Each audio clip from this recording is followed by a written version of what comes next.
Hi అండి, welcome to as creations. ఈరోజు recipe వచ్చేసి బగారా రైస్ ఎలా తయారు చేసుకోవాలో చూద్దాం. ముందుగా స్టవ్ వెలిగించుకొని ఒక గిన్నెను పెట్టుకొని తగినంత ఆయిల్ని వేసుకొని ఆయిల్ హీట్ అయ్యాక మసాలా దినుసుల్ని వేసుకుందాం. మసాలా దినుసులు ఫ్రై అయ్యాక ఆనియన్స్ని కట్ చేసి వేసుకుందాం.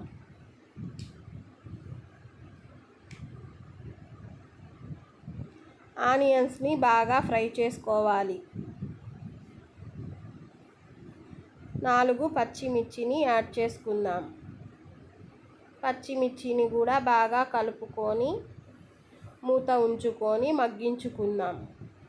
ఒకసారి మగ్గాయా లేదా అని చూసుకుందాం. మళ్ళీ మూత ఉంచుకొని బ్రౌన్ కలర్ వచ్చేంత వరకు ఫ్రై చేసుకుందాం. ఆనియన్స్ బాగా బ్రౌన్ కలర్ వచ్చేసాయి. ఇప్పుడు టమోటాలను యాడ్ చేసుకుందాం. టమోటాలను కలుపుకోవాలి. కొత్తిమీర, పుదీనాను కూడా యాడ్ చేసుకోవాలి. ఒకసారి కలుపుకుందాం.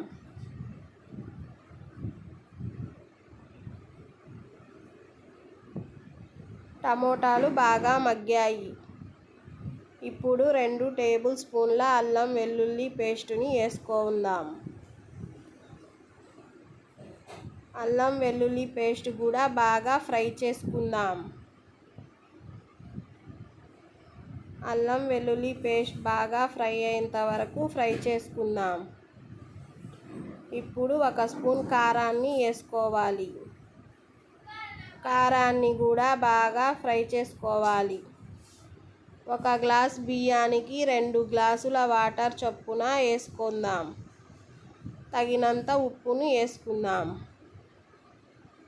కలుపుకొని మూత ఉంచుకొని ఈ వాటర్ మరిగేంత వరకు మరిగిన తర్వాత మనం ముందుగా నానబెట్టుకున్న రైస్ని వేసుకొని బాగా కలుపుకుందాం. ఒకసారి రైస్ని చెక్ చేసుకుందాం. ఒకసారి కలిపి చూసుకోవాలి. ఇంకాసేపు కుక్ అవ్వాలి.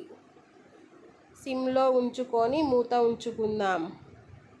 మళ్ళీ ఒకసారి మూత తీసి రైస్ ఉడికిందా లేదా అని చెక్ చేసుకుందాం. ఇప్పుడు 2 నిమ్మకాయలను తీసుకొని నేను రసాన్ని యాడ్ చేసుకుంటున్నాను.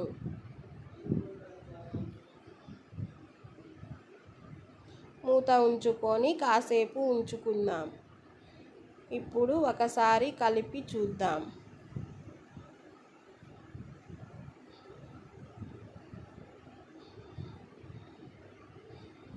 రైస్ బాగా ఉడికిపోయింది.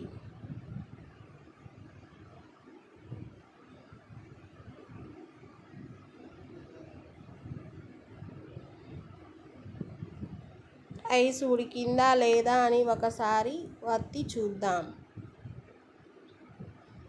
బాగా పర్ఫెక్ట్గా ఉడికింది. అంతేనండి, బగారా రైస్ రెడీ. నచ్చితే లైక్ చేయండి, షేర్ చేయండి.